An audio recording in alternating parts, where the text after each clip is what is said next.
magie pour effectuer l'action décidée. Alors, il faut 3 choses donc, pour faire de l'intelligence artificielle. Il faut des algorithmes, c'est le plus important. Les algorithmes sont des formules mathématiques, hein, beaucoup statistiques d'ailleurs en particulier. Et c'est des procédures donc, qui donnent les capacités d'analyse qui permettent à la machine de s'adapter aux situations en prévoyant, en faisant des prévisions sur ce que veulent être les résultats. Deuxième élément sont les données elles-mêmes, ces informations. Et l'intelligence artificielle n'aurait jamais pu se développer comme elle s'est développée si elle n'avait accès par Internet aux milliards de données qu'il y a sur le réseau. Et alors ces données, elles sont pas on dit toujours dans le cloud, dans les nuages, mais ce n'est pas des nuages, en fait, elles sont dans des data centers, hein, dans des grands centres. On n'en a pas assez d'ailleurs en France, on en développe, hein, où toutes ces données sont rassemblées. Et pour les communiquer, pour y avoir accès, en particulier, on a les fibres optiques. Et les fibres optiques, c'est un avantage, vous voyez, c'est des fibres de verre. Et donc, les informations ne sont pas transmises sous forme électrique comme dans un fil de cuivre, mais sous forme de lumière, hein, de faisceaux de lumière. Et ça permet justement d'aller à la vitesse de la lumière pour la transmission de l'information. Donc, c'est beaucoup, beaucoup plus rapide. Hein, c'est 1000 fois plus rapide que dans un fil en cuivre. Et on peut, dans le même fil, transporter des quantités de données impressionnantes. Et ces autoroutes de l'information, contrairement à ce qu'on pense, ce n'est pas que par les satellites, c'est surtout sous la mer. Et c'est d'ailleurs un des problèmes qui se sont posés avec les conflits récents, je veux dire, de tous ces fibres sous-marines. Il y en a 9000 km actuellement qui relient tous ces data centers dans le monde entier. Alors, dernier élément, c'est le matériel informatique, hein, dont on se sert pour utiliser l'IA. Et il faut qu'il soit puissant, hein, c'est-à-dire qu'il faut qu'il ait une grande capacité de mémoire et des puces, c'est-à-dire ce qui lui donne sa vitesse extrêmement rapide. Et là, je voudrais faire un petit rappel historique. Vous voyez ici, ce monsieur, c'est Konrad Zuse. C'est en 1941, c'est lui qui a fabriqué le premier ordinateur. Hein. Ce n'était pas un micro-ordinateur, il était très grand. Hein. Et cet ordinateur, vous voyez derrière lui, il faisait une opération par seconde. En 2024, nos ordinateurs, les ordinateurs qui sont des data centers, ils font 1 milliard d'opérations par seconde. Vous voyez le pas en avant qu'on a fait. Et en 2025, on a sorti l'ordinateur NVIDIA, qui lui fait 400 milliards d'opérations par seconde. Et on travaille actuellement sur l'ordinateur quantique, c'est pas encore totalement au point, qui lui fera 1000 milliards d'opérations par seconde. Vous voyez, la rapidité, ça se développe de manière phénoménale. Alors, un petit rappel historique, j'aime beaucoup, je suis aussi spécialiste d'histoire des sciences, et là j'ai écrit un livre d'ailleurs sur l'histoire du numérique.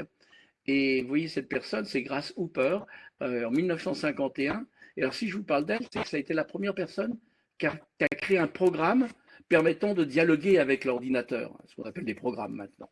C'est une femme donc, qui a fait ça. Et dans l'informatique, elles ont été toujours très fortes. Et Grace Hopper, en fait, c'est elle qui a découvert le premier bug informatique. Et ce premier bug informatique, c'est elle qui avait créé les programmes, comme je vous disais, le langage binaire. Mais ensuite, elle a trouvé le premier bug informatique et j'ai trouvé son carnet de notes, enfin, je veux dire, où elle a décrit, vous voyez, ce premier bug, c'est-à-dire qu'en fait, l'ordinateur était tombé en panne. Elle a cherché dans l'ordinateur où devait venir la panne et elle a trouvé un papillon amide, si vous voulez, qui a fait un court-circuit dans l'ordinateur. Et c'est le nom bug, c'est le nom de ces papillons amites en américain, puisqu'elle était américaine. Et donc elle l'appelait bug, et c'est resté ce mot qui est traditionnel. On dit j'ai un bug maintenant. Et ben voilà, le bug, c'était un papillon à l'origine. Alors, la création des ordinateurs, ça a été aussi Alan Turing en 50 qui a créé vraiment, qui a fait le grand développement de l'informatique.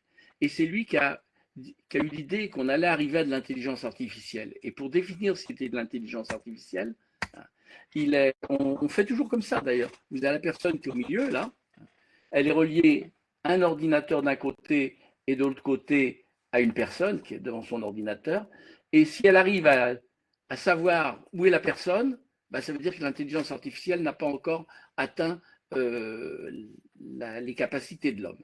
Si elle n'y arrive plus, actuellement, d'ailleurs, sur certains points, elle n'y arrive plus forcément. Et là, on a de l'intelligence artificielle qui dépasse les capacités de l'homme, mais tout est relatif.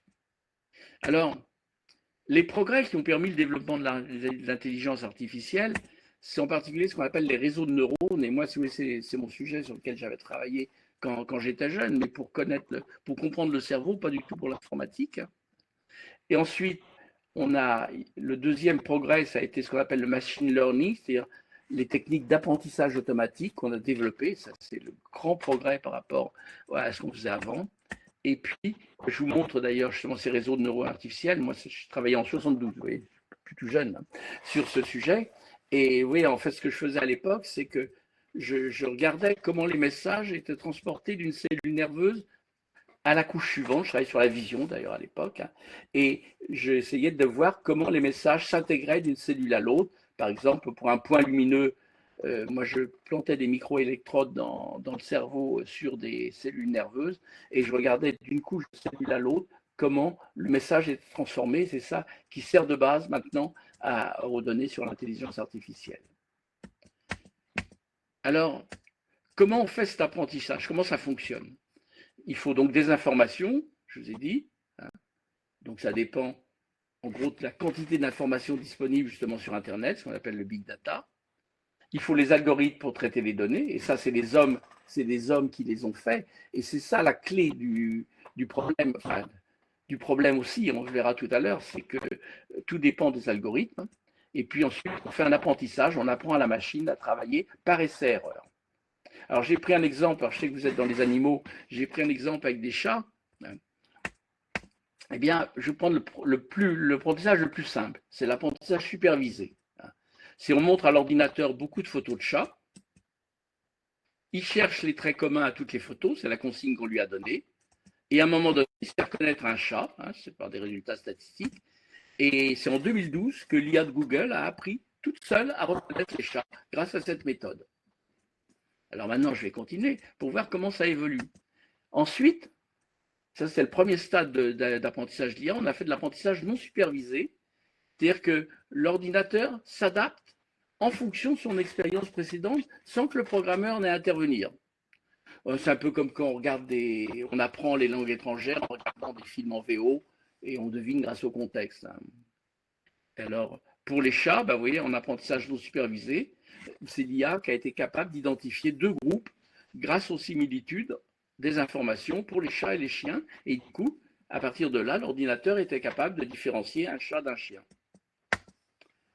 Alors, on est passé ensuite à un stade beaucoup plus avancé, qui est l'apprentissage par renforcement. Non supervisé, c'est que l'homme n'intervient plus directement. Alors ça, c'est un avantage, c'est que ça permet de réagir à des nouvelles situations. Je prends un exemple avec... alors, bien sûr, la machine, on la laisse faire, mais simplement, on la félicite si c'est exact. Et il y a des quantités de gens qui s'appellent des scoreurs, hein, qui sont des gens qui testent justement les résultats de la machine pour voir si c'est bon ou pas. L'exemple, vous le pratiquez quand vous dressez un chien. Hein, c'est de l'apprentissage par renforcement. C'est le même système. Il fait. Si c'est bon, on lui donne une croquette ou je sais pas. Et si c'est pas bon, il dit tu refais. Voilà. C'est ça le principe, mais avec l'ordinateur. Et alors, ces dernières années, c'est avec ça qu'on est arrivé au plus grand progrès dans l'IA, c'est qu'on a fait du deep learning, c'est-à-dire que la machine, elle est capable de s'auto-éduquer grâce à des réseaux de neurones très, très nombreux, en plein de couches. Et plus il y a de couches de neurones, enfin de neurones informatiques, plus le système, vous avez dit, profond. Alors, la différence avec l'histoire de la reconnaissance des chats, c'est que si j'apprends à l'ordinateur à reconnaître un tigre, il reconnaît un tigre. Bon. Mais si vous voyez un tigre, si vous le voyez en photo, ok, vous dites c'est un tigre. Si vous le voyez dans un euro, vous dites c'est un tigre. Mais si vous le voyez alors que vous êtes perdu dans la jungle indienne, c'est pas seulement le reconnaître, mais c'est surtout vous sauver à temps. Et c'est ce que l'ordinateur est capable de faire avec le deep learning. Il est capable de prendre en compte le contexte. C'est-à-dire qu'il n'aura pas la même réaction selon la situation dans laquelle il est. Alors, il y a eu des choses amusantes avec ça, c'est que deux chercheurs de Facebook ont laissé discuter deux IA entre elles, il y a une dizaine d'années de ça en fait, et les IA ont inventé leur propre langage qui était incompréhensible par l'homme. Mais elles arrivaient très bien à communiquer entre elles. Donc, l'algorithme là avait inventé son propre langage. Ça fait partie justement de ces questions qu'on se pose sur l'avenir de l'IA. Alors, les premières applications, je vais passer en revue toutes les applications qui existent de l'IA et qui vous entourent sans que forcément vous en soyez conscient. Ben, les premières, ça a été les jeux. Et le premier, c'est Arthur Samuel qui a fait un programme pour apprendre à l'ordinateur, vous voyez, il est dans son ordinateur, à jouer aux dames. Et c'est-à-dire que l'ordinateur, au fur et à mesure, il a appris de ses erreurs et de ses réussites, et il a réussi à battre l'homme sur son propre terrain. C'est la première application d'apprentissage automatique. La plus célèbre, c'est le fameux Deep Blue qui avait battu Garry Kasparov au championnat du monde d'échecs en 96. Et voilà, ça a vraiment été le grand truc.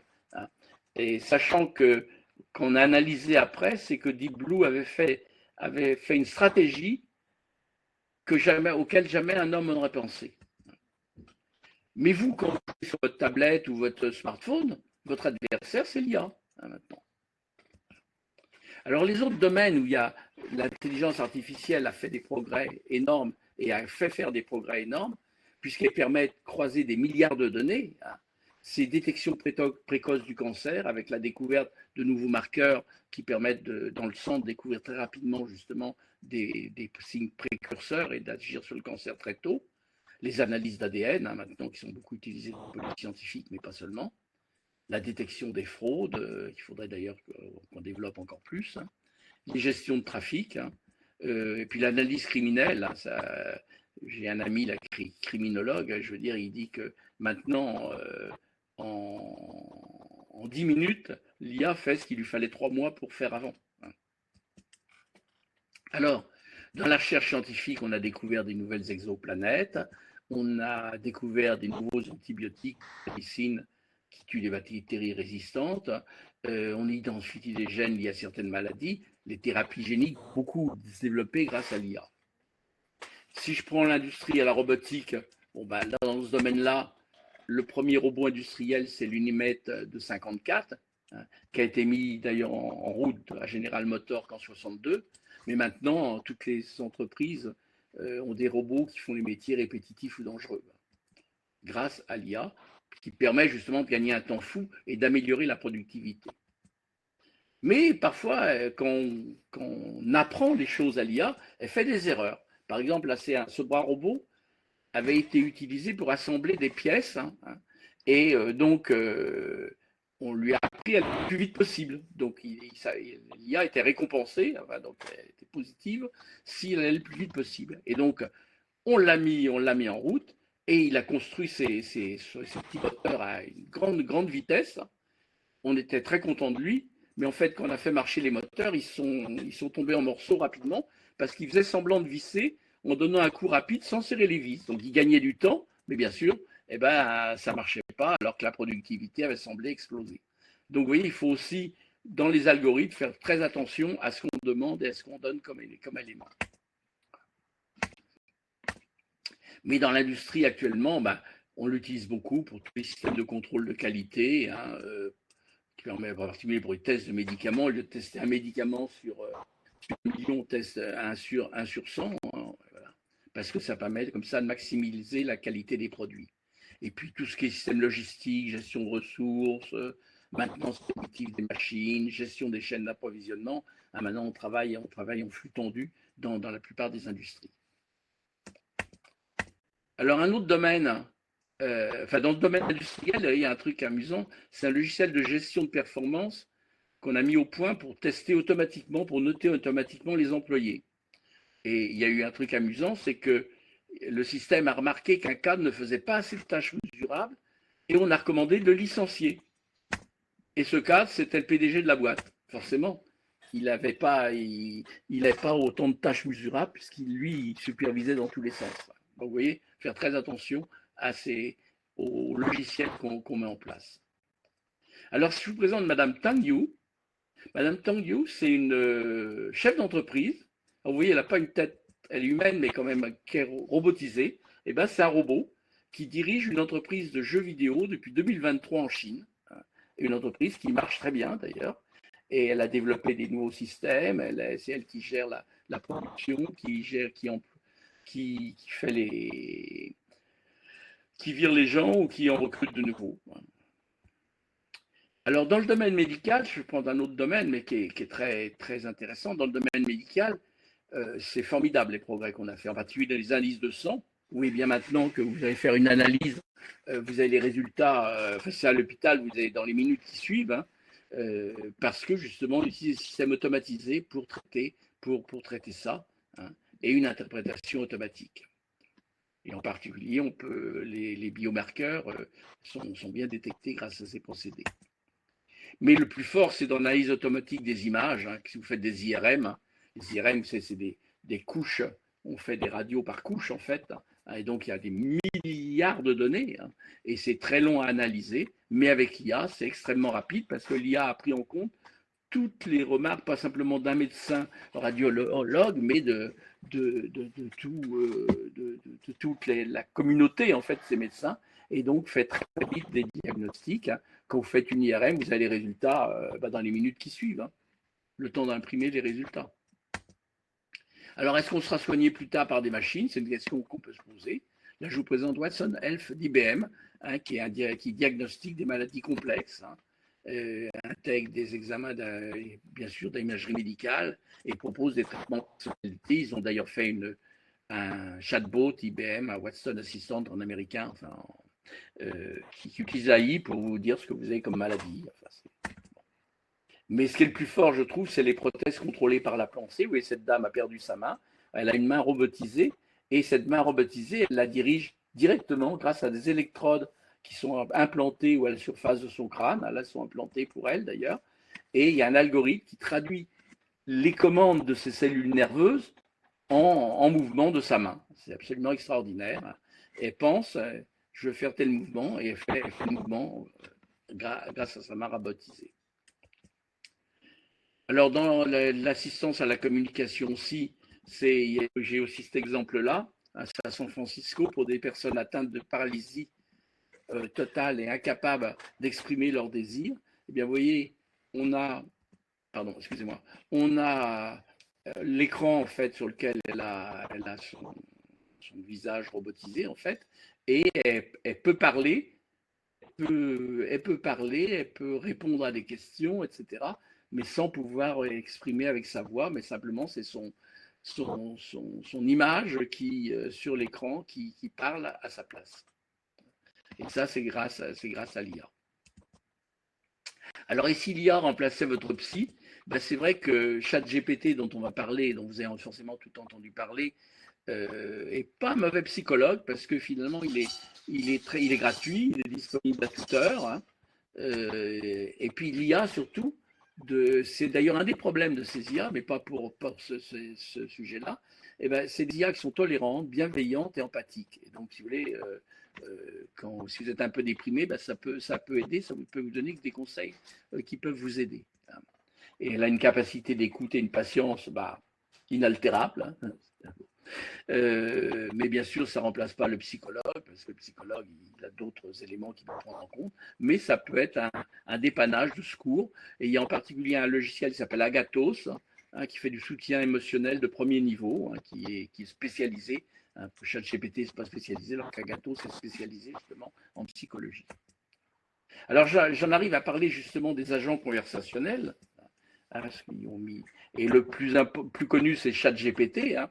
ChatGPT, vous savez maintenant, c'est pas un chat, hein, mais c'est il a été créé en 2022 par Greg Brockman, qui dirige une société américaine d'intelligence artificielle, une des plus importantes, qui s'appelle OpenAI, qui était la plus importante en tout cas.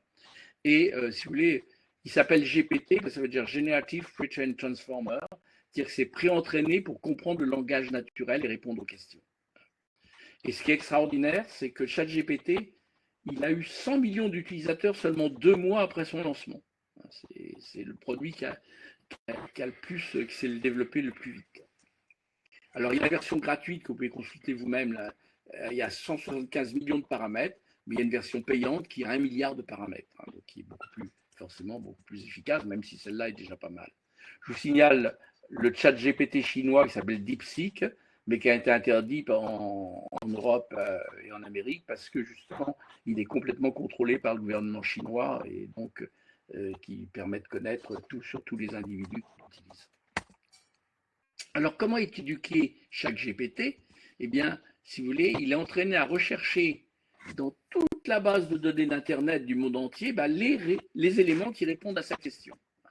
Donc, on lui a appris à choisir parmi les infos, à produire des réponses argumentées et à écrire des textes bien rédigés et cohérents, super bien rédigés d'ailleurs. Et il s'améliore en permanence en fonction des réactions, de vos réactions à vous quand vous l'utilisez, mais aussi de contrôles qui sont exercés par des scoreurs. Mais en fait, si vous voulez, c'est simplement un système statistique, mais très très performant. Alors, que peut faire un chatbot, donc un chat comme ChatGPT ou Gemini, qui est la version Google de ChatGPT? Eh ben, il peut créer et rédiger des contenus pour répondre à des questions, il peut vous faire un résumé, il peut vous donner des explications, il peut résoudre un exercice, il peut créer un dialogue, il peut créer des histoires, des textes, et d'ailleurs avec le ton et le style demandé, c'est tout à fait extraordinaire. Il peut corriger de la grammaire, de l'orthographe, du style, améliorer des textes et des images, je vais vous montrer des exemples. Il peut traduire, ça on va voir un exemple. Il peut analyser des documents et résoudre des problèmes, en faisant des raisonnements, en analysant des grandes masses de données pour trouver des résultats. Et puis, il peut d'ailleurs aider pour des brainstorming à trouver des idées, des concepts, des plans de projet. Il peut même vous aider à faire votre planning ou vous donner des idées ou structurer vos idées. Et il propose des apprentissages guidés. Là, dans le système éducatif, ça peut être quelque chose qui peut permettre des progrès. Alors, comment bien l'utiliser? Eh bien, il faut toujours donner le contexte. Vous êtes qui? Vous êtes un enfant, vous êtes une spécialiste du sujet, vous êtes une artiste, vous êtes une scientifique, peu importe. C'est intéressant qu'ils sachent qui vous êtes. Mais une fois que vous leur avez dit une fois, il saura pour tout le temps quand vous irez sur le site. Ensuite, pourquoi? Vous voulez faire un devoir, vous voulez un résumé, vous voulez des éléments pour une discussion, vous voulez des argumentaires, il faut dire pourquoi. Et donc faire une demande précise en indiquant ce qu'on cherche et en donnant les infos dont on dispose. Je sais déjà ça et ça, mais je voudrais savoir ça. Et indiquer la longueur et la précision de la réponse. Je veux 10 lignes, je veux 3 pages, bon, il faut lui dire. Et puis, ce qui est intéressant, c'est de découper sa demande en plusieurs questions. Commencer par une question générale, des questions simples, on appelle ça des prompts, et les dans un ordre logique. Une question générale, puis après, vous demandez. D'ailleurs, il vous propose, est-ce que tu veux que je te précise ça, ça ou ça? Et puis, à la fin, vous dites, non, maintenant, je voudrais un texte final d'une page, voilà, pour telle et telle raison, et il vous fera ce texte. Si une réponse ne vous convient pas, il faut reformuler ou demander une autre version de la réponse, en disant pourquoi il ne vous convient pas. Si vous trouvez une erreur, d'ailleurs, il faut le dire. Et ce qu'il y a de très bien maintenant, c'est sur ces chatbots, vous avez une indication des sources. Et ça, c'est quelque chose qui est très, très important, parce que ça vous permet d'aller voir la source de l'information qu'il vous donne pour voir si c'est une source qui vous paraît fiable ou pas. Et bien vérifier d'ailleurs pour des faits, s'il y a bien les dates, quelles sont les dates, si elles correspondent, s'il y a des statistiques. Et voilà, ça c'est très important de vérifier ça justement parce qu'ils peuvent commettre des erreurs. Alors à l'école, en fonction des réponses et des erreurs sur un exercice, l'IA peut proposer des exercices ou des activités mieux adaptées à la progression de tel ou tel enfant. Une fois qu'il connaîtra la manière dont il fonctionne, il peut l'aider de manière très intéressante. Ça peut permettre un soutien personnalisé par des explications supplémentaires ou des exemples pratiques. Il y a un projet Lucie en France qui a été lancé mais qui a été arrêté parce qu'il n'était pas assez performant et qui est en travaux encore et qui devrait être le projet pour l'éducation nationale. Alors les risques, c'est les risques de copier-coller déjà pour les enfants. Bon, il y a même, on cite un exemple d'élèves qui ont fait des copier-coller des réponses sans même les relire et où il y avait une phrase qui était « Je suis une IA et voici votre réponse détaillée ». Donc les profs n'ont pas eu de mal à découvrir ce qu'elle n'est pas. Bon. Il existe d'ailleurs des ChatGPT détecteurs ou OpenAI API K qui sont des des systèmes qu'on peut télécharger qui peuvent permettre de détecter justement si c'est une IA qui a fait le texte ou l'image que vous voyez. Et donc, en fonction des données qu'ils ont trouvées sur Internet, ben justement, ces chatbots peuvent diffuser de fausses informations et c'est pas rare. Hein, il y a en 1 à 2% ce qu'on appelle d'hallucinations. Là, je vous ai montré un exemple, c'était une omelette aux œufs de brebis qu'il avait proposé. Chercher des œufs de brebis, vous aurez du mal à en trouver. Alors, que peut faire l'école face à l'IA? Enfin, c'est moins vos sujets à vous, bien que vous avez formé des gens. Hein. L'école doit développer la curiosité, ça c'est un truc que l'IA ne fait pas. Hein. Faire acquérir des connaissances, l'IA peut aider. Hein. Apprendre à raisonner, l'IA peut aider, mais l'école doit mettre l'accent là-dessus. Hein.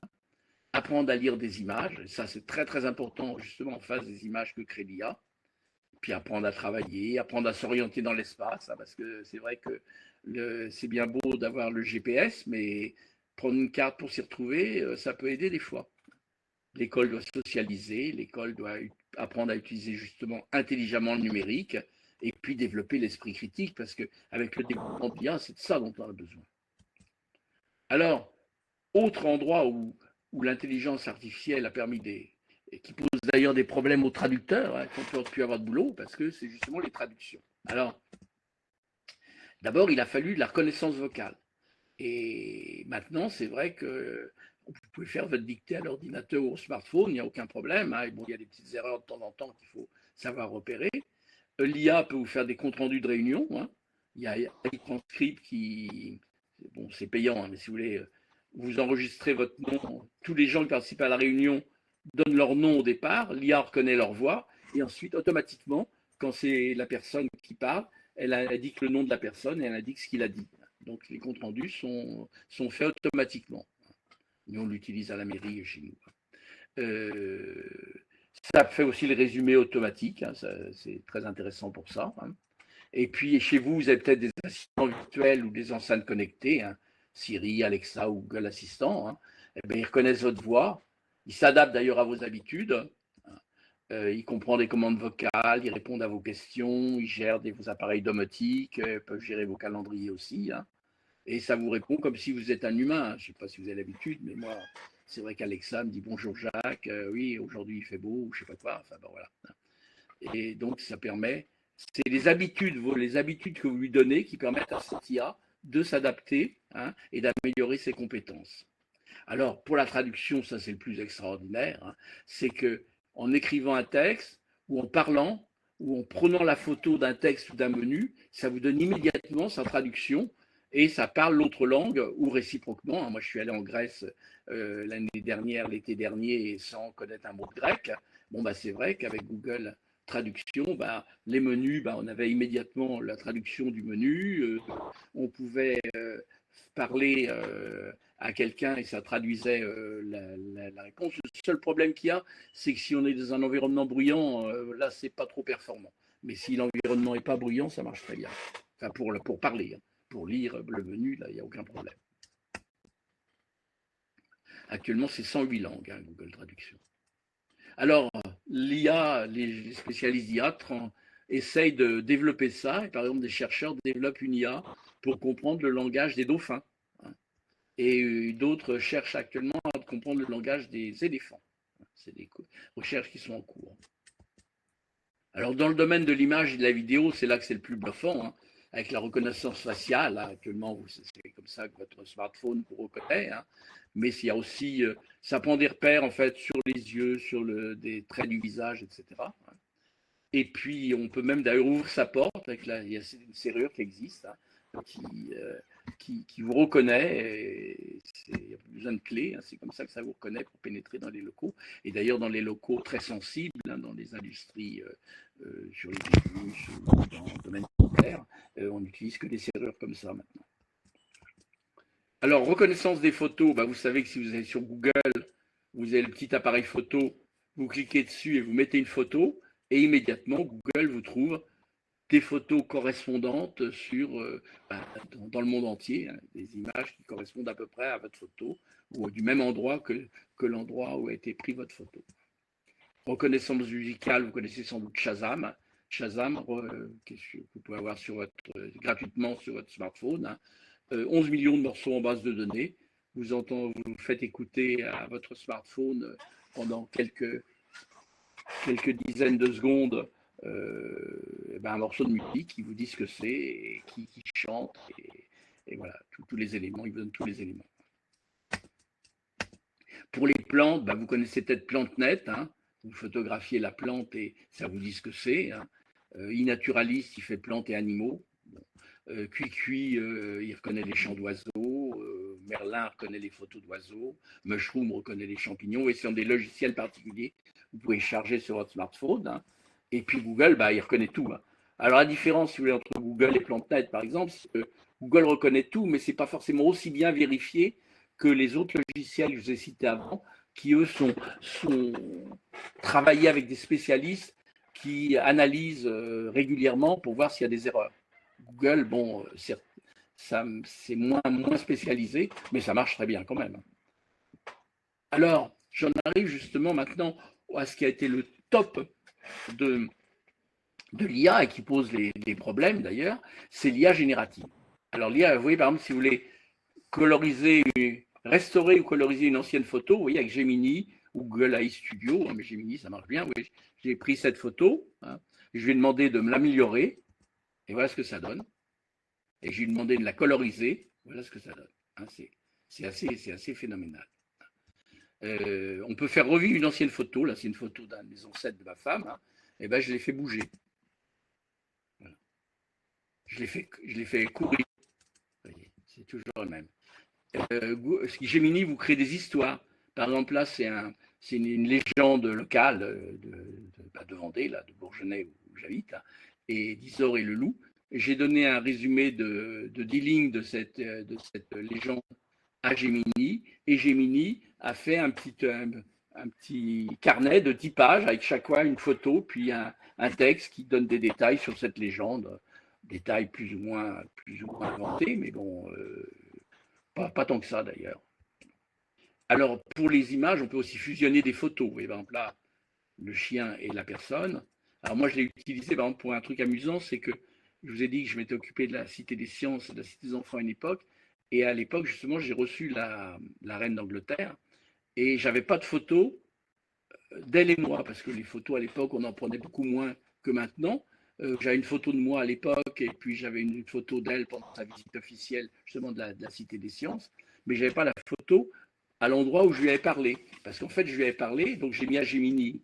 Je lui ai donné ces 2 photos. Hein, je lui ai dit placer ce personnage comme s'il parlait à cette dame. Voilà. Et puis ensuite, je lui ai dit, comme ça s'était passé dans la serre à papillons, entre autres, et qu'il y avait eu un événement amusant, c'est qu'un des papillons s'était posé sur son chapeau. Je lui ai donné ces éléments complémentaires et voilà, ça m'a donné cette photo plus vraie que nature. Alors, Gemini peut mettre de la couleur sur des photos, enlever des taches, flouter un arrière-plan, meubler une pièce. Vous ne savez pas comment meubler votre pièce, vous lui demandez, il vous fera plein de propositions différentes et vous choisissez. Donc, il peut décrire, analyser une image, générer une image à partir d'un texte, je vais donner des exemples, transformer une image aussi, je vais vous montrer un exemple, résumer une vidéo et en extraire des données, ça c'est la version payante, hein. Comprendre une conversation, générer des codes, créer des vidéos, tout ça, c'est voilà. Je vous donne un exemple, c'est avec Piclumen, j'essaie de varier les plaisirs. Hein.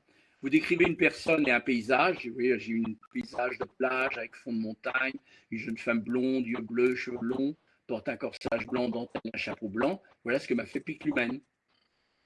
Alors ça ne me suffisait pas, j'ai complété avec des instructions simples, ce qu'on appelle des prompts pour améliorer. J'ai dit elle a mis une jupe blanche, porte un sac en bandoulière, elle marche sur le sable et est nue. Voilà ce que m'a donné Piclumen et voilà ce que m'a donné Gemini. C'est pas si mal et c'est presque, ça semble presque vrai. Mais il y aurait des petits détails qui montrent que c'est pas vrai. Vous voyez, si vous regardez Gemini en bas, si vous regardez la table, alors l'ombre est bien placée, il n'y a pas de souci. Mais vous voyez, par exemple, il y a des traces de pied en avant de son pied, il n'y en a pas en arrière, donc il y a un problème là. On voit que c'est une image qui a été fabriquée. Alors les avatars, c'est amusant. Vous allez sur All Time Machine, par exemple, c'est aussi, où Gemini le fait aussi. Hein. Vous Oui, là, j'ai donné une photo quand j'étais plus jeune. Hein. J'ai mis maintenant, si vous voyez en direct. Hein. Bon, et je lui ai demandé de me mettre, vous voyez, en noble, en Léonard de Vinci, ici, voilà, comme si j'avais été fait en Van Gogh, voilà, en musicien ou même en prince de Monaco. Je peux choisir. Voilà. Il vous en fait des tonnes. Ouais, c'est amusant. Hein, c'est gratuit. Hein. Il peut imiter la voix humaine. Alors, Even Labs le fait très bien. Et d'ailleurs, c'est un des problèmes parce que si vous donnez à Even Labs 2 minutes de voix humaine, il vous la reconstitue et il vous fait dire n'importe quoi avec votre voix. Et Jane le fait aussi. Donc, c'est une des difficultés d'ailleurs, justement pour ça. Alors, oui, j'ai pris mon avatar, en fait, ici, fait avec hypnose, mais peu importe. Hein. Et pour qu'on voit que c'est pas moi, je vais demander une voix féminine. Hein, et vous voyez ce que ça donne. Oui, donc hein, on voit mes lèvres bouger comme si c'était moi qui parlais, alors que c'est mon avatar. Alors là, c'est un de mes copains avec qui je m'amuse qui m'a fait ça, mais j'aurais pu le faire moi-même. Il m'avait pris en photo alors que je fais de la randonnée, et puis il m'a mis dans un défilé de mannequins. Vous allez voir, donc il a pris ma photo et puis la vidéo du défilé de mannequins, et il a fait une blague. Vous allez voir. Vous allez voir. Heureusement que ma femme a compris que c'était une blague. Hein. Je crois que j'y arrive. Non. Voilà. Oui, ça peut créer des problèmes, hein, l'IA. Voilà. Alors, comment détecter justement des fake news? Il ben, faut apprendre à décrypter les images. Déjà, retrouver la source d'une image pour la contextualiser. Et c'est là que le moteur Google ou Google Lens sur mobile peut permettre justement, vous prenez un morceau de l'image, vous faites une copie d'écran d'un morceau de l'image, vous recherchez sa source. Et là, vous allez voir si sa source est différente de l'image que vous avez. Vous trouverez que, du coup que c'est une image qui a été fabriquée. Souvent, ça trouvera des publications plus anciennes ou modifiées d'image. On peut rechercher des parties d'image, c'est ce que je disais. Souvent le visage, les visages c'est intéressant, ou les fonds d'image. Ça peut être les métadonnées de la photo, ce qu'on appelle les EXIF. Hein. Et donc on peut vérifier les données. Il y a Google Fact Check Tools ou les décodeurs comme Le Monde ou FP Factuel qui permettent de décoder justement des fausses images. Là, j'ai pris un exemple simple pour montrer. Oui, j'avais demandé à Gemini de faire atterrir un avion sur la plage du Veillon à côté de chez moi et de me mettre à côté de l'avion. Voilà, ça fait ça. Mais si on regarde bien, en fait, il y a un personnage au loin qui était sur la photo initiale que j'avais donnée de moi sur la plage, ou la photo de la plage. Bon, bah, il est là, il n'est pas à la bonne échelle. Et puis les roues de l'avion, vous voyez, il y a un problème. Là aussi, voilà, d'autres exemples. On trouve des indices visuels souvent, sources d'éclairage et ombre, des flous anormaux, des déformations des lignes autour du sujet.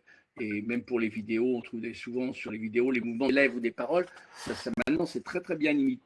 Mais ce qui est plus dur à imiter, c'est les mouvements des yeux. Vous savez, quand vous parlez, vos yeux, ils fonctionnent en même temps de ce que vous dites. Et ça, souvent, eh ben, ça ne suit pas mais ça va s'améliorer. Voilà. Chez robotique, mais ça s'améliore aussi beaucoup. Donc l'IA révolutionne le monde de la photo et de l'image. Hein, je vais essayer de... Je regarde l'heure pour ne pas dépasser le temps qui m'a été imparti, mais ça va aller. Vous avez aussi maintenant de la réalité augmentée hein, qu'on peut faire. Je vous donne un exemple. Si vous voulez, ça ajoute des objets virtuels dans l'espace qui nous entoure. Il y a 2 ans, j'ai fait une expo sur les dinosaures du Veillon, là, à l'endroit où j'habite. Hein. Et donc, on avait fait à la médiathèque cette exposition. Et il y avait un petit logiciel de réalité augmentée, c'est-à-dire qui faisait apparaître, vous voyez, sur votre smartphone, il faisait apparaître un dinosaure qui hurlait et qui bougeait sa tête au-dessus de vous. Voilà. Donc c'est un truc très facile à faire maintenant, c'est très au point. Il y a bien sûr le métaverse, c'est en fait l'environnement virtuel, on prend des lunettes 3D et puis on est dans un environnement virtuel qui évolue autour de vous et il n'y a rien de naturel, tout est virtuel. Alors dans l'art, justement, on peut composer de la musique avec OpenAI Jukebox, hein, dans des styles spécifiques, on peut imiter des artistes célèbres, ce qui pose d'ailleurs des gros problèmes de droits d'auteur. Hein. Il y a même Suno et Udio qui proposent des compositions personnalisées.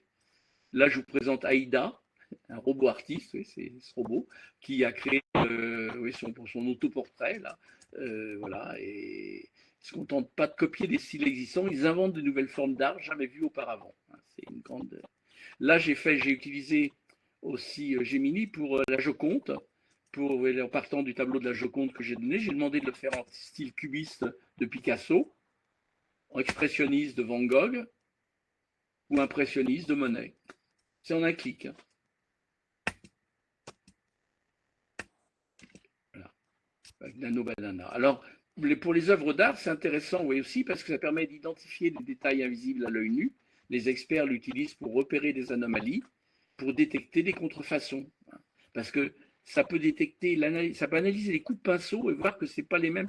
Le peintre ne faisait pas les mêmes coups de pinceau que celui qui l'a imité, les pigments, les techniques utilisées, etc. C'est très très puissant pour les. Et là, ça peut améliorer des œuvres d'art. Vous voyez ici, par exemple, les Noces de Cana de Véronèse. Bon, bah, ce tableau avec les. On sait l'IA a permis de travailler sur le vieillissement des pigments et par exemple, ça a permis de compléter, d'améliorer des sections endommagées. Je vous montre l'exemple. Oui, avant restauration, on sait que le pigment vert avait été détruit par la lumière, par le temps, et donc l'IA a permis de le reconstituer plus exactement. Alors, dans le domaine des finances, maintenant, c'est des trading algorithmiques, c'est ce qu'utilisent pour prédire les mouvements financiers. D'ailleurs, récemment, il y a eu un exemple où la machine avait fait mieux que les traders rassemblés. Ça permet aussi de détecter des fraudes. D'ailleurs, votre banque, souvent, peut vous demander est-ce que c'est bien vous, parce qu'elle a détecté un mouvement qui n'était pas habituel. Ça peut être aussi de l'authentification biométrique, c'est-à-dire qui reconnaît votre voix pour vous permettre de vous identifier auprès du logiciel de votre banque. Donc ça, c'est intéressant. Et par contre, bien sûr, on pâtit tous des chatbots bancaires et des chatbots de toutes les grosses entreprises qui vous répondent, qui répondent à toutes vos questions directement, sans que ce soit un humain qui réponde, ce qui est parfois quand même gênant. Mais bon, maintenant, on l'a partout. Dans le domaine militaire, on entend assez parler maintenant des drones, justement, qui peuvent prendre des décisions en temps réel, en identifiant les cibles et qui évitent les obstacles. Bon. C'est aussi les systèmes de défense antimissiles qu'on utilise beaucoup parler, on entend beaucoup parler au Moyen-Orient en ce moment, qui est très efficace, sauf s'il y a plus de missiles que d'antimissiles disponibles au bon endroit. Dans le sport, pour les matchs, on utilise les vidéos pour comprendre les faiblesses et les points forts des adversaires et simuler des scénarios pour certaines actions. Et puis, vous savez, on voit l'arbitre qui vérifie sur l'écran grâce aux vidéos assistant referee. Et ce n'est pas simplement qu'il voit le ralenti. L'IA analyse aussi les situations litigieuses en indiquant où sont les problèmes. Alors, dans les transports, système de métro automatique, c'est très vieux, il n'y avait pas besoin d'IA, parce que une ligne de métro, c'est facile. Mais par contre, pour rouler dans les villes où il y a plein de paramètres, eh bien, il a fallu de l'IA pour justement créer ces premiers bus ou tramways automatiques. Et maintenant, toutes les grandes villes ont des systèmes de transport automatisés avec justement de l'IA pour essayer de. Là, c'était au métro de Tokyo. Les cadencements, etc., des métros sont gérés par l'IA depuis longtemps. Les drones, on utilise de plus en plus. Livraison automatisée en Chine depuis 2019. Et puis en France, pour les transports d'organes, de sang et autres, on commence à l'utiliser d'un hôpital à l'autre. C'est plus rapide, il n'y a pas d'embouteillage. Et puis c'est pas cher. Et les systèmes automatisés, depuis 70, les tours de contrôle on utilise, mais maintenant, la planification des vols est faite grâce à l'IA. Et alors, on peut même se demander, si vous prenez l'Airbus A350 depuis 2019, s'il y a un pilote à bord, parce que vous savez bien que quand vous êtes en vol, l'autre jour d'ailleurs, j'ai pris l'avion l'an dernier, à un moment, les pilotes sont venus regarder ce qui se passait dans la cabine, donc on était en pilotage automatique. Et ce qui est extraordinaire, c'est que si les aéroports sont équipés d'un système ILS, eh bien, l'atterrissage, ce n'est pas le pilote qui le gère, c'est l'ILS. C'est extraordinaire, c'est qu'en fait, vous savez, dans le temps, quand il y avait du brouillard sur un aéroport ou des pluies trop violentes, l'avion il était dérouté sur un autre aéroport. Maintenant, les grands aéroports équipés d'ILS, en fait, eh ben, l'avion, il est capable d'atterrir, quelles que soient les conditions de visibilité, grâce à l'intelligence artificielle. Dans les voitures, bah, bon, maintenant, il y a pléthore de systèmes, hein, je passe vite, hein.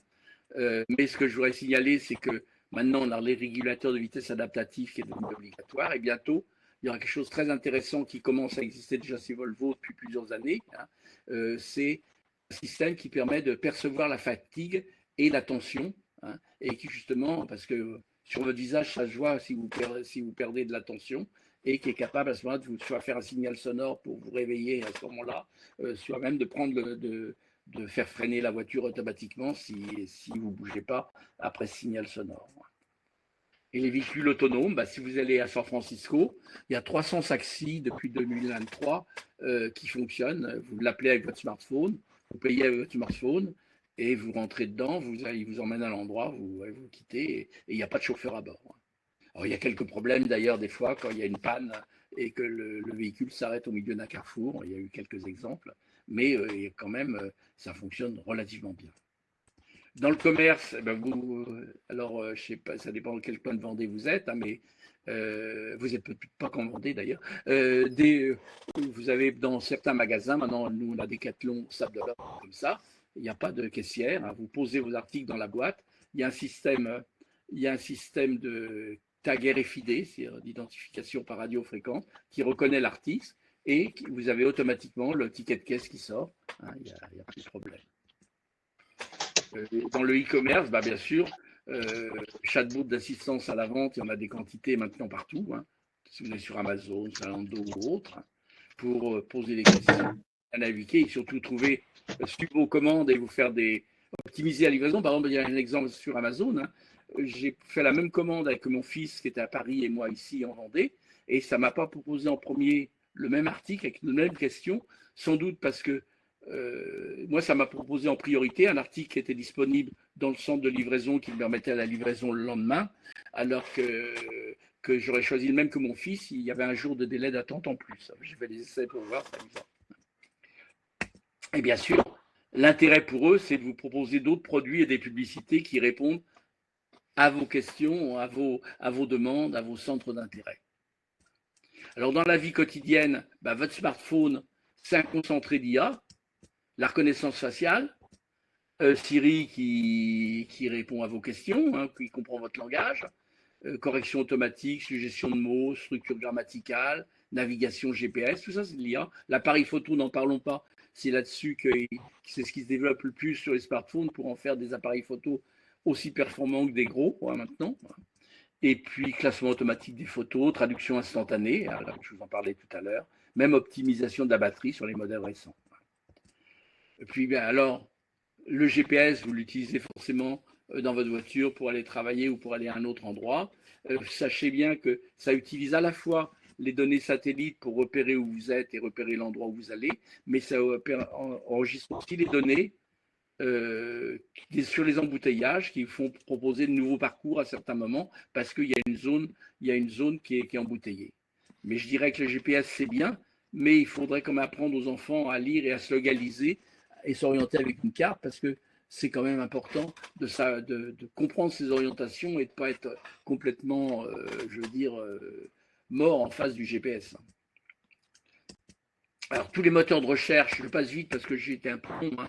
Google, vous connaissez bien, hein, donc c'est 2 étudiants de Stanford en 98 qui l'ont créé. Leur idée, c'est de rassembler, d'organiser toutes les informations qu'on trouvait dans les livres et sur Internet. Ça a marché plus fort qu'ils ne pensaient. Truc amusant, ça s'appelle Google, c'est un drôle de nom.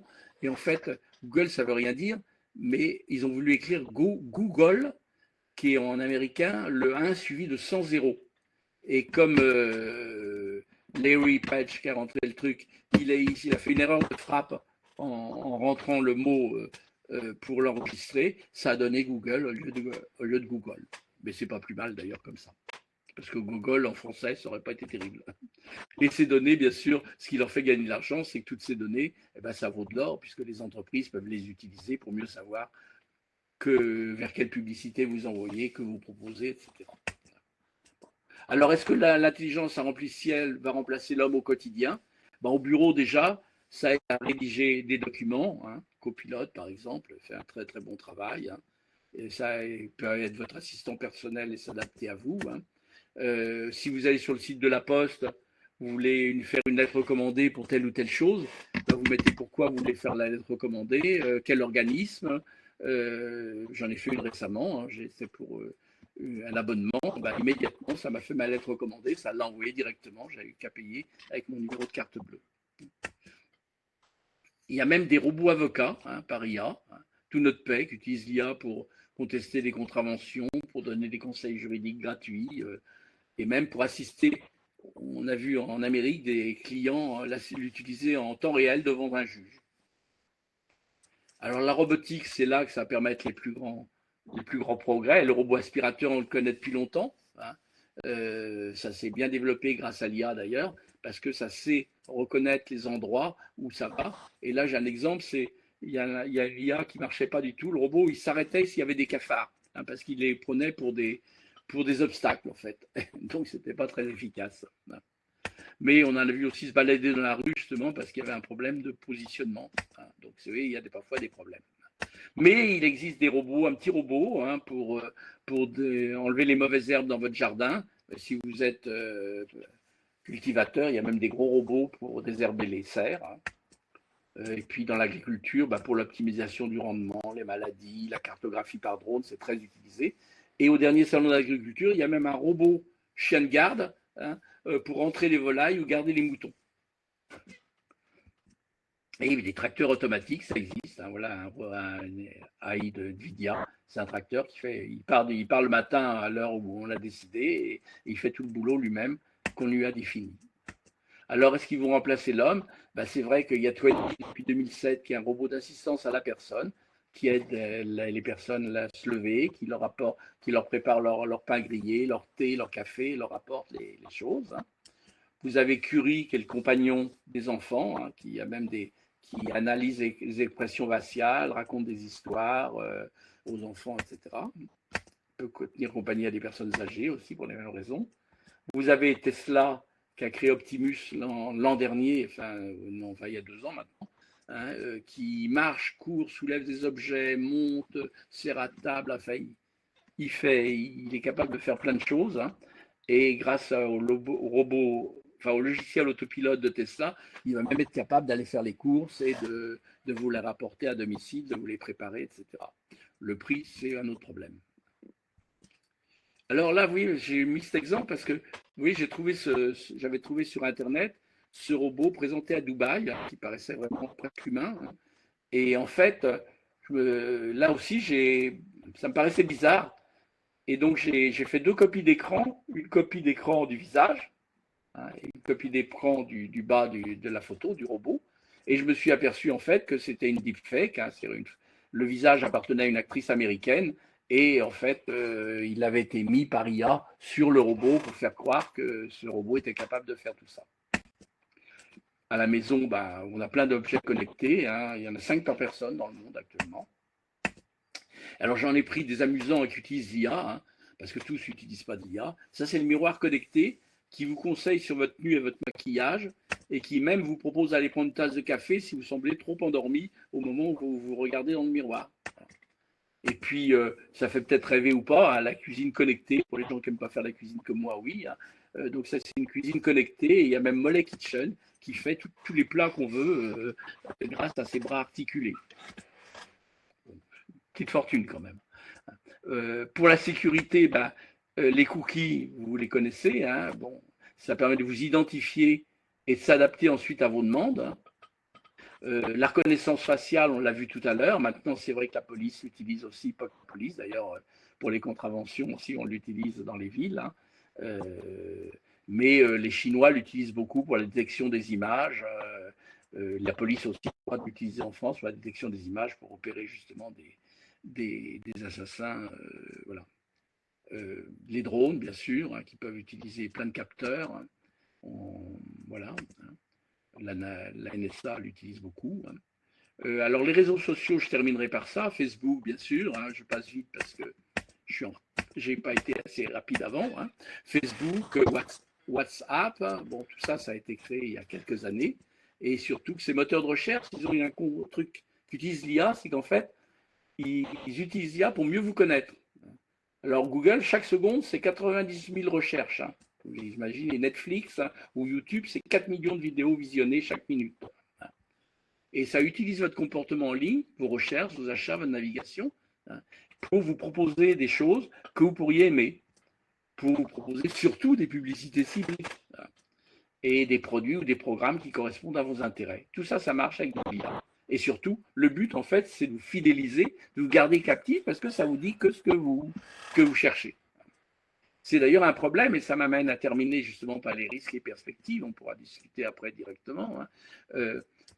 Les réseaux sociaux, quels qu'ils soient, eh ben, ils fonctionnent avec le même principe. Hein. Utilisent l'IA pour vous connaître, pour vous classer et vous proposer des choses en fonction de vos centres d'intérêt. Le problème, c'est l'enfermement intellectuel. C'est-à-dire que, en fait, si vous allez sur d'un de ces réseaux, il vous proposera que des choses qui vont dans le sens où vous étiez au départ. Donc vous n'avez jamais de confrontation, jamais de discussion, jamais c'est vraiment polarisé. C'est un des problèmes d'ailleurs de fracture sociale qu'on a dans notre pays aujourd'hui. C'est sans doute en partie lié à ça. La seule solution, c'est de tendance réinitialiser, interdire certains mots-clés ou voilà, ou programmer le temps d'écran pour les enfants. Alors les risques, bah, c'est qu'une utilisation excessive, surtout pour les enfants, c'est perte d'entraînement et de réflexion, hein, et puis surtout perte de pensée critique personnelle. Et ça, il y a vraiment, les parents doivent, ou l'école doivent vraiment travailler là-dessus. Et les risques, bien sûr, d'enfermement intellectuel bah, sont liés à la manipulation de l'information et la désinformation avec les deepfakes, les jumeaux numériques qui sont créés et qu'on utilise maintenant en maximum. Hein. Et c'est vrai qu'il faudrait que l'IA dise quand elle est certaine de l'info ou pas. Bon, pour l'instant, parce que l'IA a tendance à amplifier justement les infos inexactes. Tous les problèmes dont on parle à la radio, à la télé en ce moment, c'est lié à ça. Hein. Et en plus, il y a quelque chose d'important, si vous voulez, par rapport à nous, c'est que notre cerveau, quand il voit une info, il la croit vraie, naturellement. Et donc, c'est très difficile justement de lutter contre ça, surtout que l'IA va dans ce sens-là. Et donc, on enferme les utilisateurs dans des bulles d'opinion, hein, puisque l'accès à des informations diversifiées est plus difficile. Donc, problème d'éthique, hein, manque de transparence, responsabilité politique, réduction des interactions humaines. C'est là, en fait, où il y a des problèmes, et alors que l'empathie est cruciale, je veux dire, dans nos relations humaines. Donc, est-ce qu'on ne va pas vers une société déshumanisée et fracturée?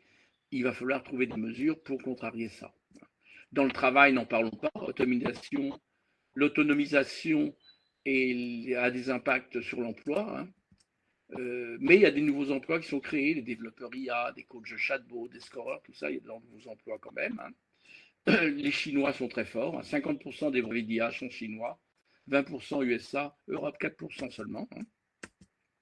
Et dans notre vie personnelle, c'est vrai que les biais algorithmiques, hein, peuvent entraîner des problèmes. Hein, et je parle de l'autisme en particulier parce que beaucoup de ces IA ont été créés en Californie où l'autisme est très présent et on peut détecter justement dans les informations que ça donne ou dans les orientations que ça donne ces biais.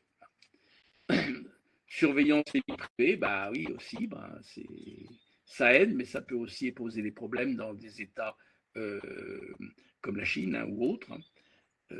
Car l'IA, elle ne sait pas distinguer le vrai du faux. C'est ça sa faiblesse.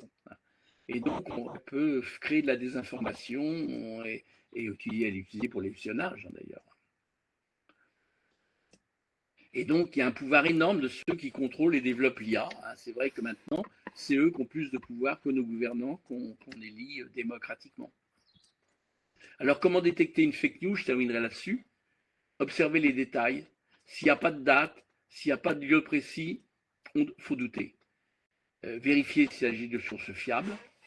Quelle est la crédibilité du média ou de l'auteur du blog. Hein. Maintenant, c'est bien parce que c'est cité ou on peut demander en tout cas à Gemini de le donner. Hein. Donc, quelles sont les sources citées, privilégier les sources d'informations reconnues, hein, et puis varier les sources d'informations en consultant d'autres articles sur le même sujet. Et vous pouvez comparer d'ailleurs les résultats de différentes IA, Gemini ou Mistral, enfin le chat pour la version française. Et alors, je vous donne un truc, hein. Titre sensationnel, info choquante. Bon, ben, il y a de grandes chances que ce soit des fake news parce que justement, ils jouent sur ces émotions fortes.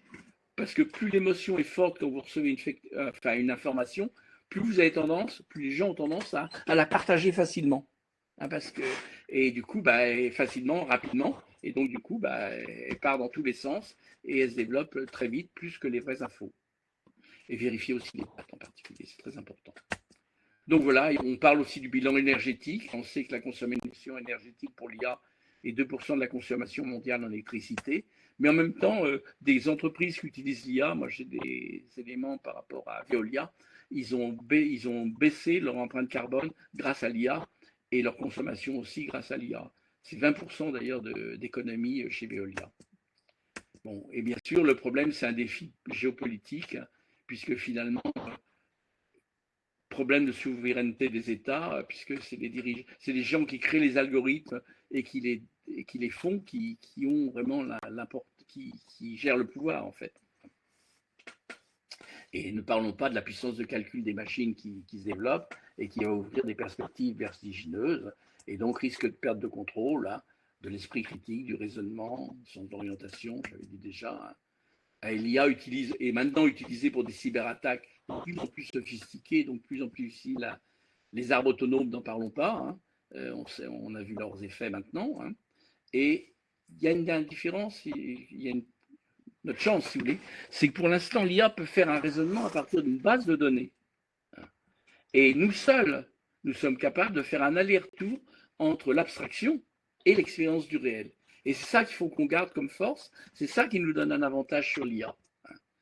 Et donc l'IA a été entraînée à tout ce que l'humanité a produit, mais permet de dépasser les capacités de l'homme pour certains travaux, mais elle n'est pas aussi intelligente que vous. Elle se contente de suivre des instructions qu'on lui a données, et elle n'a pas de conscience. C'est ça la grande différence, c'est que l'IA dépend des hommes qui la programment et des choix qu'ils font, c'est aussi la faiblesse. Hein.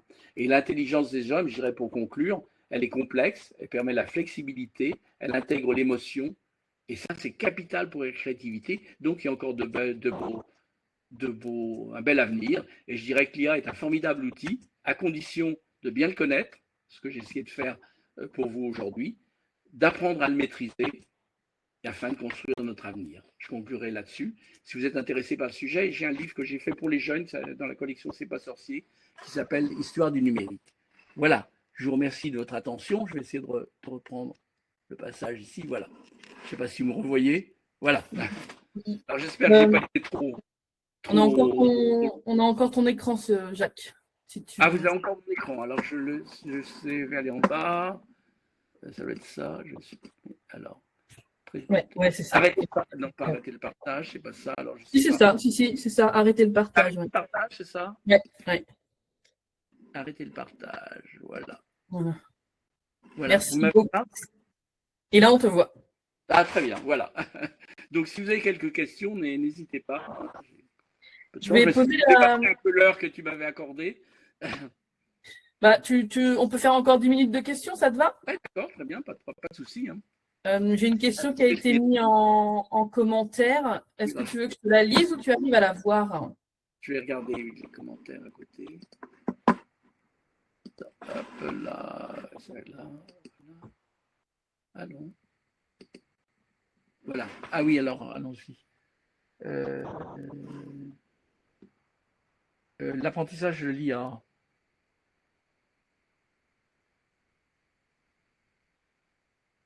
Comment? Alors oui, je lis hein, la question qui m'est posée. Comment l'IA peut apprendre sans avoir les conséquences à faire de ses succès et de ses erreurs? C'est qu'en fait, là, pour le dire autrement, comment une IA peut apprendre si ça ne change rien pour elle de faire juste ou de faux? Ah ben, ça change pour elle parce qu'en fait, l'IA, quand on lui apprend des choses, veut dire il y a des scoreurs qui sont là pour lui dire si c'est bon ou si c'est pas bon. Et les scoreurs, c'est aussi les gens qui vont l'utiliser. Et donc c'est important d'ailleurs. Nous, si on va sur Gemini, moi ça m'arrive hein, d'ailleurs sur Gemini ou sur Mistral, hein, sur le chat, et de dire non, ça c'est faux, pour telle et telle raison, voire telle chose. Je lui apporte des. Et j'ai vu qu'après, quand je l'ai utilisé le lendemain ou autre, eh ben, l'IA avait intégré une partie de mes données. J'avais donné des nouvelles données, par exemple, une référence à une nouvelle donnée qu'elle n'était pas allée chercher, et j'ai dit qu'un truc est faux, elle ne me l'a pas reproposé. Et je l'ai fait faire par quelqu'un d'autre, la question, et ça ne lui a pas reproposé l'erreur qu'elle m'avait mis. Donc, du coup, ça arrive à s'améliorer, tu vois, de l'utilisation qu'on en fait. Il ne faut pas hésiter à lui dire ça va pas, sachant qu'il y a aussi des scoreurs qui vont vérifier des choses. Donc, c'est aussi de la responsabilité, on va dire, collective, c'est-à-dire que nous aussi, on a un petit rôle à jouer en ajustant. Ça ne vient pas travailler que sur notre propre IA, ça va… Oui, ça va aider l'IA à s'améliorer aussi. Et parce que moi, il y a des gens spécialisés comme les scoreurs, dont c'est le travail de faire ça en permanence. Il y a une question, ou plutôt une réflexion qui m'inquiète par rapport à l'IA, c'est que du coup, aujourd'hui, quand on va lui demander justement des informations, elle va rechercher sur Internet des informations pour en créer une. Oui. Sauf que de plus en plus, on voit des articles qui sont rédigés par l'IA, et donc les informations ont l'air de tourner en boucle de plus… Enfin, tu vois, à quel moment elle va finir par dire des conneries qu'elle a elle-même produites et qui est rediffusée, etc. Elle en dit déjà. Elle en dit déjà, ce que je disais, les 2% d'hallucination, hein, c'est lié à ça. C'est lié justement à des erreurs qui tournent. Et c'est pour ça que c'est important qu'il y ait des gens qui les décèlent, et même si c'est toi ou moi, je veux dire, ça le prend en compte, en fait. Alors, je ne dis pas que ça va prendre en compte ce qu'on lui a dit, nous, mais si on est plusieurs à aller dans le même sens et en disant ce site n'est pas… Et les scoreurs, justement, vont regarder ça et dire ce site où elle était chercher de l'info, eh ben, ce n'est pas un site qui est fiable, donc on l'enlève. C'est comme ça que travaillent les grosses IA. C'est un problème. Lucie, d'ailleurs, l'IA pour l'éducation nationale, n'avait pas assez intégré justement cette capacité à ne pas aller chercher n'importe quoi. Il y a des questions encore en commentaire. Élodie, est-ce que tu vas allumer ton micro pour verbaliser ta question ? Bonjour, merci beaucoup pour ce partage. Oui, c'était dans une slide, vous mettiez que l'IA n'est pas capable de voir ce qui est faux et ce qui est vrai. C'est ça, dans sa recherche d'informations ? Oui, oui.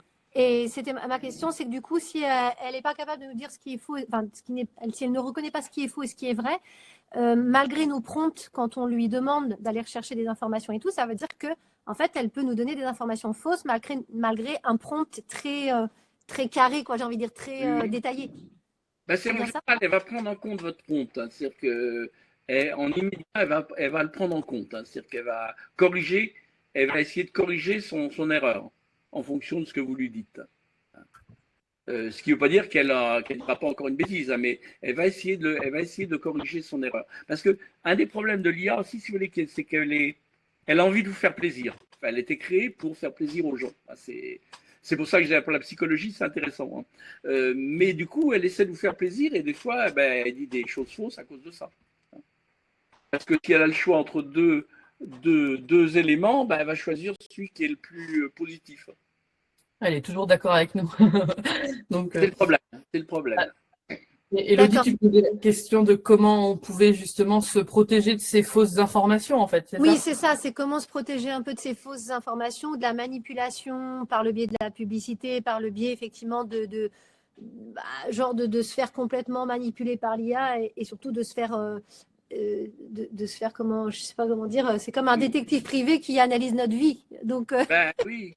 Oui, c'est ça le problème. Et c'est vrai que moi, je sais ce que je fais beaucoup, c'est que je clique sur la source. Vous voyez, quand je suis sur Gemini, etc., je clique, enfin, soit je connais la source parce que elle est connue, etc., et je sais que c'est fiable, soit je clique sur la source pour aller voir de quelles informations, où elle a été trouvée cette info et voir si cette info a des chances d'être exacte ou pas.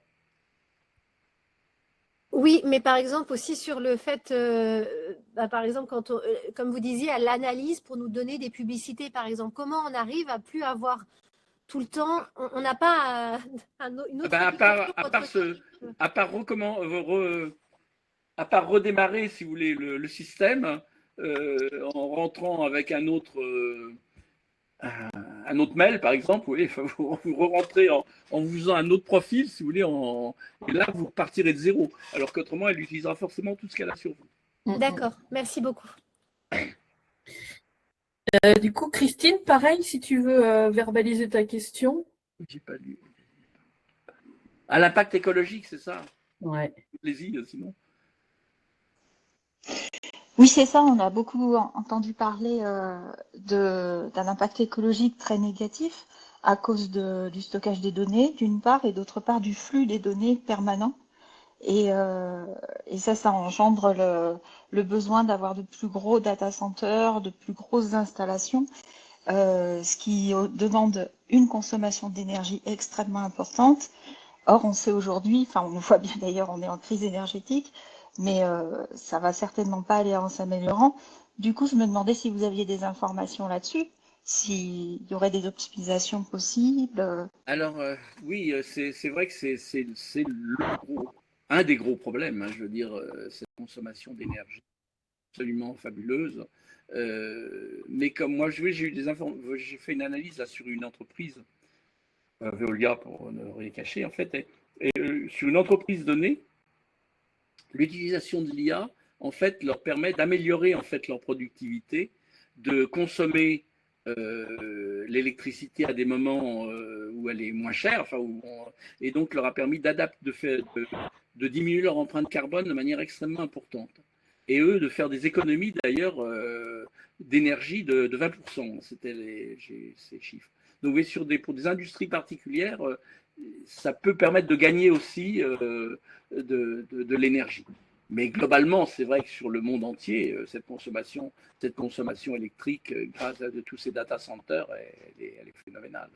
Et c'est vrai que c'est un des problèmes. Donc, il faut l'utiliser, mais à bon escient. Le problème, c'est la surutilisation qu'on en fait.